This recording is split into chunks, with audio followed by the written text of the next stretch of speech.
오늘은 스테이터를 이용한 응용 계량 경제학 제4부 제2장의 아리마 모형에 대해서 살펴봅니다. 오토 리그레시브 인터그레이티드 무빙 에버리지 모델이라고 해서 약자로 아리마 모형이라고 합니다. 사실 개인이 아리마 모형을 사용하는 그런 예는 많지가 않습니다.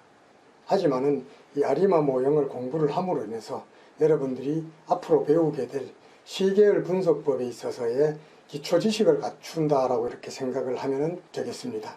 우선 시계열 자료에 있어서는 안정성, 스테이셔너리라고 하는 이런 개념이 매우 중요합니다. 시계열 자료의 우선 특징을 살펴보게 되면은 시계열 자료는 인접한 관측지와 상관관계에 있을 가능성이 높습니다.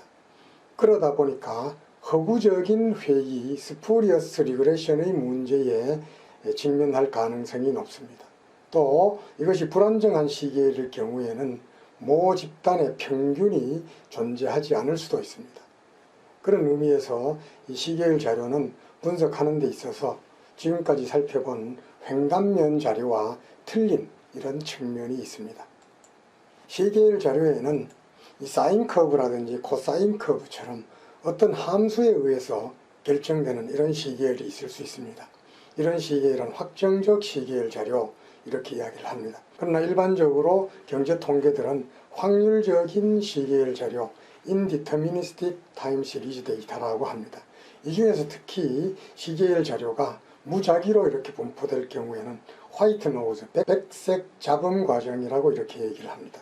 특히 정규 분포를 하게 되는 이런 과정일 경우에는 가우지안 백색 잡음 과정이라고 이렇게 이야기를 합니다. 그러면 시계열 자료를 분석을 하는 데 있어서 매우 중요한 시계열 자료의 안정성이라는 데에 대한 개념을 살펴봅니다. 우선 시계열 자료가 이렇게 연속적인 시간에 대해서 분포를 할 경우에 평균이 일정하다. 이쪽 부분의 평균, 이쪽 부분의 평균이 일정하다. 두 번째로는 분산이 이쪽 부분의 데이터의 분포 상태, 이쪽 부분의 분포의 상태, 이것이 항상 일정하다. 분산 측면에서 안정성 조건. 세 번째로는 두 관측치 간의 코베리언스가 항상 시점 간의 거리에 의해서 결정이 된다. 거리에 의해서 코베리언스가 결정이 된다. 이런 세 가지 조건을 갖출 때 이 해당 시계열은 weak stationary, 약 안정적이다 이렇게 이야기를 합니다. 또는 공분산 안정적이다, 코베리언스 스테이셔너리 하다라고 이렇게 이야기를 하게 됩니다. 우리들이 시계열 분석을 할 때에는 바로 분석 대상 시계열 자료가 이와 같은 특성을 갖추어야만 합니다. 이런 안정성을 갖추지 못할 경우에는 몇 가지 방법을 이용을 해서 스테이셔너리한 데이터로 변환을 한 다음에 분석을 하게 됩니다. 왜 시계열 자료가 이처럼 안정적이어야 되느냐? 횡단면 자료의 분석에서 사용되는 중심극한 정리라든지 추정치의 일치성 이런 개념을 시계열 자료에 대해서도 일반화시켜서 적용을 하기 위해서 안정적이어야 됩니다. 그 다음에 시계열에 충격이 가해졌다면 이런 충격이 가해졌을 때는 무슨 변화가 있더라도 점차 자기 자신의 장기적인 이러한 평균으로 되돌아가려는 이런 모습을 보여줬을 때 이것이 바로 분석이 가능하게 됩니다. 그래서 해당 시계열에 충격이 가해졌을 때 이는 일시적이며 시간의 경과에 따라서 그 효과가 점차 상쇄되어 해당 시계열의 평균값으로 회귀하는 이런 경향을 보이는 안정적인 자료일 때라야만 분석이 가능하다라는 이런 의미가 됩니다. 그러면 시계열 자료를 분석을 할 때 과연 이 안정성의 개념이 어떤 것인가라는 것을 이 수식이라든지 말로 이렇게 설명을 했을 때는 여러 가지 어려움이 있는 것 같습니다. 그래서 여기서 저는 이 시계열 자료를 6가지 정도를 한번 인위적으로 만들어 봅니다. 그리고 여러분들이 이 인위적으로 만든 시계열 자료에 약간의 변화를 줘서 과연 안정적 시계열이 무엇이고 불안정한 시계열이 무엇인가 하는 이런 개념도 이해를 할 뿐만 아니라 이런 안정적인 시계열일 경우에 상수항이 있는 경우와 또 상수항이 없는 경우, 또 상수항과 추세가 동시에 있는 경우 안정적인 시계열은 어떤 특성을 보이는가 하는 걸 보게 될 겁니다. 그 다음에 상수항이 없을 경우, 상수항이 있을 경우, 상수항과 추세가 있을 경우에 불안정한 시계열은 어떤 특성을 가지는 건가 하는 것을 스테이터를 통해서 한번 살펴볼 겁니다. 그 다음 시계열 자료가 우선 안정적인 조건은 안정적인 시계열이 되기 위해서는 바로 전기의 시차 변수의 계수값이 1보다 작은 값을 가져야 된다. 1의 값을 가질 경우에는 불안정한 시계열이 된다라는 것을 미리 여러분들이 이해를 하고 시작을 해야 됩니다. 그런 면에서 우리 앞으로 살펴볼 스테이터를 활용한 사례에서 계수값, 시차 변수의 계수값이 1이냐 아니냐 하는 것들이 해당 시계열이 안정적이냐 불안정적이냐라는 것을 판단하는 근거가 됩니다.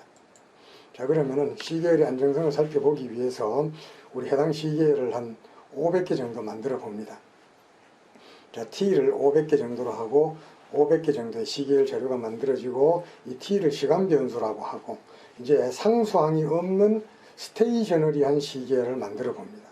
U1은 노멀 디스트리뷰션, 평균이 제로이고 표준 편차가 1인 무작위 수가 됩니다. 그 다음에 첫 번째 관측치는 U1 값을 두고 두 번째 관측치는 두 번째 Y1 값은 전기의 값의 0.7의 계수를 가진 이런 값으로 결정이 되고 그 다음에 여기 오차항이 더해지는 이런 과정을 거쳐서 해당 시계열 Y1이 상수항이 없는 시계열이 만들어집니다. 근데 여기 코에피션트가 1이 아니기 때문에 상수항이 없는 안정적 시계열이 됩니다. 그래프로 그려봅니다. 이번에는 U2 마찬가지로 확률 변수를 만들고 Y2는 전기와 0.7의 계수로 연결이 되어 있어서 안정적이고 상수항을 1을 가지고 있습니다. 상수항 값 1을 가지고 있는 이런 시계열. 그래서 상수항이 있는 안정적 시계열이 됩니다. 그 다음에 U3는 바로 세 번째 확률 변수를 만들고 Y3는 상수항과 추세 변수를 가지고 전기의 자기 자신의 값과 0.7의 계수값을 가지는 상수항과 추세가 있는 안정적 시계열이 됩니다. 그래서 Y1, Y2, Y3는 각각 상수항이 없는 것, 상수항이 있는 것, 상수항과 추세가 있는 안정적 시계열 자료가 됩니다. 이번에는 Y4는 바로 전기의 값과 1의 계수값으로 연결이 되어 있습니다. 그래서 상수항은 없고 전기의 계수값이 1이기 때문에 상수항이 없는 임의보행, 랜덤 워크, 불안정한 시계열이 됩니다. Y4는 상수항이 있고 전기와 1의 값을 가지기 때문에 상수항이 있는 임의 보행 시계열이 됩니다. 다음에 Y6는 상수항이 0.5이고 추세 변수가 0.1의 계수값으로 연결이 되어 있고 전기의 값과 계수값이 1인 이런 시계열이 만들어집니다. 그래서 이 시계열 Y6는 상수항과 추세가 있는 불안정한 시계열이 됩니다. 그래서 나중에 이 그래프들을 그려보고 하나의 그래프로 이렇게 합해서 그래프를 그려보는 이런 사례입니다. 앞으로 여러분들은 이 6개의 시계열이 왜 안정적이고 왜 불안정적이냐, 또 각 시계열이 어떨 때는 상수항이 있고 상수항이 없고 상수항과 추세가 동시에 있느냐, 이런 특성들을 살펴보기 위해서 여기에 나와 있는 시드 값을 바꾸어 본다든지 아니면은 이 set 시드 문장을 없애 본다든지 이렇게 해서 스테이터 사례를 테스트를 해보고 그 다음 여기에 나와 있는 계수값을 0.7이라는 이 계수값을 변화시켜서 Y1부터 Y6 값을 계산을 해보고 이런 과정을 통해서 그래프를 그려본다면은 여러분들이 시계열 자료가 안정적인 것이 어떤 특성을 가지고 있는가, 불안정적이라는 것은 어떤 특성을 가지고 있는가, 또 각 안정적이냐 불안정적이냐에 따라서 상수항과 추세가 어떤 역할을 하느냐 하는 이런 개념을 이해를 할 수가 있을 것입니다. 그러면 방금 설명한 안정적이라고 한 것과 불안정한 시계열의 개념을 이해하기 위한 스테이터 프로그램을 한번 실습을 해봅니다. 자, 시드 값을 부여를 하고 500개의 시계열 자료를 만들고 t 변수를 만들어서 t가 시간을 구분하는 식별자라고 이렇게 합시다. 그 다음에 U1 확률 변수를 발생시키고 Y1 값을 생성을 했습니다. 전기의 Y1 값과는 0.7의 계수값으로 연결이 되어 있습니다. Y1 값을 계산을 했고 그래프로 그려보았습니다. 자, 상수항이 없는 안정적인 시계열이 구해졌습니다. 상수항이 없기 때문에 0을 중심으로 이렇게 임의적으로 분포를 하고 있습니다. 이번에는 상수항이 있는 안정적 시계열 Y2 값을 계산을 해봅니다. 상수항은 1이고 전기의 값과는 0.7로 연결이 되어 있습니다. 자, 이번에는 평균값이 여기에서 1이라고 했기 때문에 0이 아닌 이런 값을 가지고 분포를 하고 있다는 것을 확인을 할 수가 있습니다. 역시 상수값을 가지고 안정적인 이런 시계열이 구해졌습니다. 이번에는 상수항과 추세가 있는 이런 Y3 변수, 상수항과 추세가 있는 안정적 시계열인 Y3 변수를 구해봅니다. 이런 것이 구해졌습니다. 특히 이런 시계열을 추세 안정적이라고 합니다. 이번에는 상수항이 없는 불안정한 시계열 Y4를 만들어 봅니다. Y4는 전기의 Y4와 계수값 1로 연결이 되어 있습니다.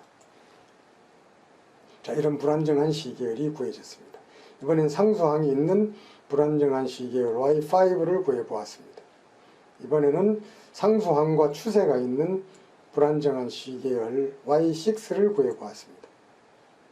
저희 지금까지 그려본 6개의 그래프, 안정적인 시계열 3가지, 불안정한 시계열 3가지, 각각은 상수항이 없는 거, 상수항이 있는 거, 상수항과 추세가 포함이 되어 있는 이런 시계열 6가지 그래프를 그려본 것을 모아서 하나의 그래프로 그려봅니다.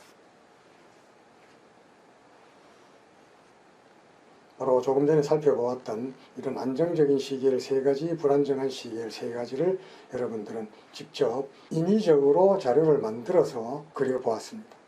자, 이런 사례를 통해서 여러분들은 안정적이라는 것이 무엇인가, 불안정한 시계열이 무엇인가 하는 것에 대한 감을 익히셨을 겁니다. 자, 조금 전에 살펴본 이러한 시계열 자료들이 여러분들이 직접 구해보았고, 여러분들이 시드 값을 바꾼다면 각각 다소 상이하지만은 기본적인 특성은 유사한 이러한 시계열 자료를 직접 만들어서 테스트를 해보고 또 그 과정에서 안정적이냐 불안정적이냐 하는 것들의 개념을 익힐 수가 있을 것입니다.